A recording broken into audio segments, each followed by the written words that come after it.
MXRF11, né? O Maxi Renda. Filipão, faz tempo que a gente não fala aqui sobre o fundo mais barato da Bolsa. Será que é o mais barato mesmo, hein? Acho que tem um caroço nesse angu. Vamos falar um pouco mais aqui sobre esse fundo imobiliário, passar um panorama dele, da carteira dele, dos dividendos dele. Parece legal? Dedo no like e comentário. Você é cotista do MXRF11, sim ou não? E por quê?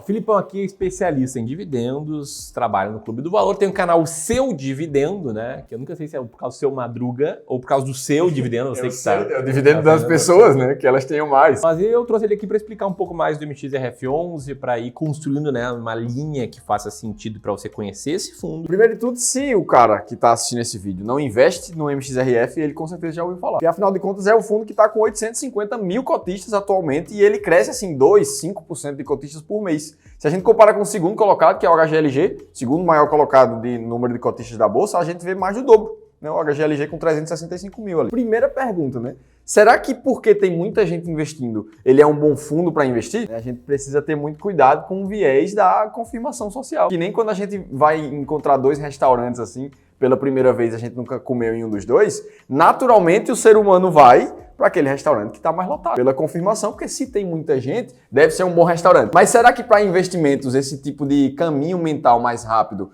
funciona mesmo? Porque senão, o cara começa a investir num fundo como esse e ele adota esse fundo como o queridinho da carteira dele. Que é o que aconteceu com o Gil da Cia aqui, ó. Falando que esse foi o terceiro fundo imobiliário que ele investiu e terminou vendendo todas as cotas dos outros fundos imobiliários justamente porque ele comprava somente o MXRF a um valor pequeno de cota e ele achava que o fundo estava muito barato. Por mais diversificada que seja a carteira do MXRF11, sinceramente, eu acho que não é nem um pouco prudente toda exposição que você tem em fundo imobiliário sendo um fundo só. Isso que não é pessoal com o MXRF11, né? Com o Gil da Cia, com todo mundo ali que deu like no Gil da Cia. Mas é que aumenta muito o seu risco ter apenas um ativo dentro de uma classe de ativos na tua carteira. Mas, e é exatamente o que a gente vê no próximo comentário do Carlão. Depois que o fundo virou queridinho, ele falou que a meta dele é ter 50 mil cotas desse fundo até 2025. Então imagino eu que esse cara está concentrando todos os aportes novos deles para bater essa cota única de um fundo imobiliário. Então imagina, esse risco aumenta muito dentro da carteira dele e o que não quer dizer que o fundo é bom ou que é ruim. A gente está falando primeiro de prudência, de estratégia de formação de carteira. Primeiro papel do investidor é preservar o patrimônio para depois pensar em multiplicar. Então, já dando um spoiler aqui da nossa estratégia, a gente tem 15 diferentes fundos imobiliários. Dentro da parte de fundos imobiliários, que no máximo para os nossos clientes de wealth é 33% da carteira. Ou seja, se um fundo passar a valer zero, né, numa crise muito grande, o cara não vai empobrecer. Agora, se isso acontece com o MXRF11, mesmo se ele cai 40%, 50%, todo o teu patrimônio está lá. Aí a coisa fica um pouquinho mais perigosa. Esse fundo é um dos fundos de papel da Bolsa, a gente vê isso por essa imagem, mostrando que 75% do capital do fundo está ali em ativos de CRIs, né? Que é um ativo de renda fixa, só que investido através de um ativo de renda variável, que é o fundo imobiliário. O resto está em fundos imobiliários também, dentro da carteira dele, em permutas financeiras e em caixa. Uma coisa que o MXRF tem, que é diferente da maioria dos fundos imobiliários, é que ele tem dois indexadores muito bem balanceados. Para o caso dele, é o IPCA+, e o CDI+. Então ele tem quase metade da carteira em inflação e quase metade da carteira em juros. Ele se complementa com esses indexadores. Nas taxas médias, a gente vê o CDI+, remunerando ali quase 2,7% de spread a mais que o CDI, como a gente chama, e o IPCA+, numa média de IPCA mais 7,4% ali no fundo. Por trás disso, que esse é um fundo que não compra crédito muito arriscado, né? As taxas, elas não são taxas muito exageradas, né? Muito acima de uma opção sem risco, que seria, né, um título público, o que indica que, de fato, os credores desse fundo, eles têm um maior nível, maior potencial financeiro e, consequentemente, uma menor chance de ter calote, embora obviamente a chance, né, exista, né? Falando de crédito, e crédito é uma coisa diferente. E aí, se a gente olha para o histórico de pagamento de dividendos desse fundo, a gente vê um movimento legal até. Nos últimos 2 anos, mais ou menos, ele vinha pagando algo em torno de 9, 10 centavos por cota e ele vem conseguindo aumentar isso aí nos últimos meses, já batendo o valor de 12 centavos por cota ali. E o dividend yield desse fundo tem ficado ali em torno de 0,9 e 1,1% de acordo com a inflação e CDI que vão subindo e baixando mês a mês. E aí a gente olha para o histórico da cota agora, nos últimos 12 meses esse fundo já valorizou mais de 10%. E se a gente considera o reinvestimento dos dividendos, a gente vê que 100 mil reais investidos ali um ano atrás, com os dividendos, teriam virado 125 mil, ou seja, 25% ali de retorno no fundo. Inclusive, o MXRF anunciou uma emissão de novas cotas bem recentemente, umas 2 semanas atrás, onde ele quer captar novos 500 milhões de reais de novas cotas ali dos investidores para que ele compre novos ativos CRIs para complementar a carteira dele. E dentro desses ativos, o que o Ramirão estava falando, que ele tem ativos controlados de risco e retorno ali, o que me parece é que nessa emissão ele vai para o outro lado. Ele está adquirindo ativos ali de IPCA mais 10, IPCA mais 9, podendo chegar até IPCA mais 25%. Eu nunca tinha visto uma taxa dessa de crédito no mercado. E segundo o fundo imobiliário, o pipeline, ou seja, os créditos que ele pretende comprar com o valor da emissão, estão todos aqui na tela. Eu, inclusive, recomendo um vídeo do Felipe aí no canal dele, o Seu Dividendo, que é o Seu Madruga, o Teu Dividendo, que vai estar aqui ó, no link em cima da cabeça dele. Se você quer saber mais sobre essa emissão em si. Dito isso, tá? Eu sei que muitas pessoas podem interpretar a situação de diferentes formas. Algumas devem pensar, nossa, não, o cara tem crédito controlado, tá ali, né, uma boa trajetória, rendeu 25% com reinvestimento de dividendos, paga 1% ao mês mais ou menos.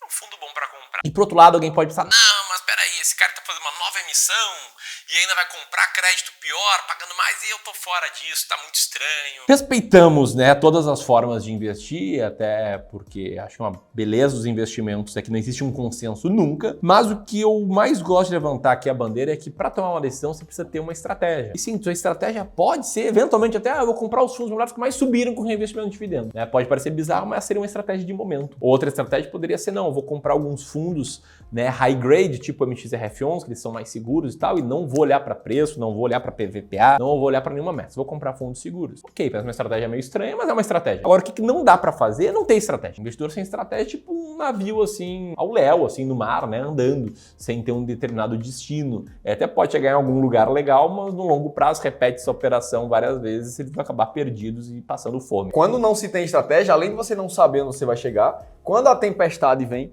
nesse barco, você nunca sabe se o que você está fazendo é realmente certo. Então é esse tipo de investidor que na hora que a temporada difícil da renda variável chega, que vai chegar, a gente passou por uma, vai ter várias outras ao longo da tua vida de investidor, você vai começar a se questionar, o que é que eu estou fazendo? Tá tudo certo? E se você não tem segurança, você vai acabar metendo o pé pelas mãos, vendendo na hora errada e perdendo dinheiro. Com base nisso, a gente aqui tem uma estratégia de fundos imobiliários. Tem a estratégia S-Rank, que a gente vai te explicar como é que ela funciona, para que você entenda a lógica dela, para depois responder, né, se o MXRF11 está bem posicionado na estratégia S-Rank, sim ou não. Um ponto importante sobre a S-Rank é que ela é uma estratégia quant. O que é quant? É uma abreviação de quantitativo que basicamente diz que olha só para números. Então, a gente não olha para a qualidade da nova emissão, a gente não olha para a quantidade de cotista, a gente não olha para a cotação em si, e sim para métricas de valor, que é basicamente uma série de filtros. Aí vamos colocar na tela, né? A gente tem um desenho bonito, né? Parece uma fábrica, né? Que vai fabricando lá e olha basicamente para fundos que estejam descontados, ou seja, com uma boa margem de segurança e que tenham bons dividendos, olhando para os últimos 12 meses, que é uma métrica também de desconto. Né? Na média, os fundos que pagam mais dividendos, olhando para os últimos 12 meses, são fundos que passam por um período de menor popularidade ou, que em outras palavras, são fundos mais descontados. Não vou explicar essa estratégia em detalhe, sabe por quê? Sabe de quê? A gente escreveu um e-book gratuito que explica a estratégia, tintim por tintim, e que além disso, para conectar a teoria com prática, mostra 7 diferentes fundos imobiliários que passam na estratégia. Se eu mostrar 7 fundos imobiliários de forma aleatória não ia adiantar nada, ia mais te atrapalhar do que te ajudar, mas se eu explico a estratégia, mostro como ela é quantitativa e faço aqui os filtros para ti, você passa a ver que ó, a estratégia está dizendo que esses fundos aqui têm maior dividendo, têm maior desconto. Para fazer o download desse e-book é muito simples. Vou botar aqui, ó, naquele botão aqui, esse card que vai aparecer em cima da cabeça do Felipe, ou primeiro link na descrição, primeiro link no comentário fixado. E aí eu pergunto, né, ou melhor, você me pergunta, tá, não entendi a estratégia e tal, tô aqui baixando meu e-book, já vou abrir aqui meu e-mail, massa, mas o MXRF11? Primeiro a gente vai olhar para os filtros da estratégia S-Rank para ver se o MXRF pelo menos é elegível para estar dentro do ranking da estratégia S-Rank. E nisso a gente vê que o MXRF não é um fundo tão novo assim, ele tem mais de 12 meses de histórico na bolsa, que é o que a gente exige como mínimo. Ele não é de setores muito arriscados, como os setores de desenvolvimento, que são fundos que também saem do ponto de vista da estratégia. E aí agora, o fundo imobiliário atualmente com uma mediana de dividend yield de 1,07% ao mês de dividendos e com um preço sobre valor patrimonial de 1,08%, mostrando que ele está 8% acima do valor justo, ele fica na posição número 48 da nossa estratégia S-Rank, mostrando que tem 47 fundos ali mais bem posicionados para esse momento de fundo imobiliário. Em outras palavras, tem um dividendo acima da média, mas está sendo vendido com um ágio muito grande de acordo com a estratégia. Então, atualmente a gente não está comprando MXRF11. E a grande pergunta é, beleza, Ramiro, mas como é que eu faço para investir assim? Se você quiser saber como a gente pode te ajudar a investir não só em fundos imobiliários, na verdade também em ações, em renda fixa, em ações estrangeiras, enfim. Você quer saber como a gente pode te ajudar a investir com mais clareza para te liberar tempo para você focar no seu trabalho, na sua família, no que faz mais sentido para ti e aumentar a sua segurança, sabendo que tem um profissional do teu lado, de apresentar os nossos serviços de wealth, em que a gente vai desenhar uma carteira feita sob medida para ti, considerando a tua experiência, o teu objetivo, a tua tolerância ao risco. Vai montar essa carteira, te manter a par sobre o que está acontecendo com ela todos os meses, vai te ajudar com rebalanceamento, vai estar do teu lado até a tua liberdade financeira. Para quem quer preservar e aumentar o potencial de retorno da carteira e para quem tem 500 mil ou mais para investir, ou seja, você tem 500 mil, 700 mil, 1 milhão, 2, 5 milhões ou mais, a gente pode e consegue te ajudar. E aí eu queria bater um papo contigo, né? Você pode preencher esse rápido formulário para alguém aqui do Clube do Ouro te contatar e mostrar como a gente pode te ajudar. E se você quiser seguir aqui conosco no YouTube, aprendendo mais sobre investimentos, recentemente fiz um vídeo falando de outros fundos imobiliários, né? Os fundos que a gente está comprando nesse mês, que eu vou deixar aqui o link para ele. Um grande abraço e até mais.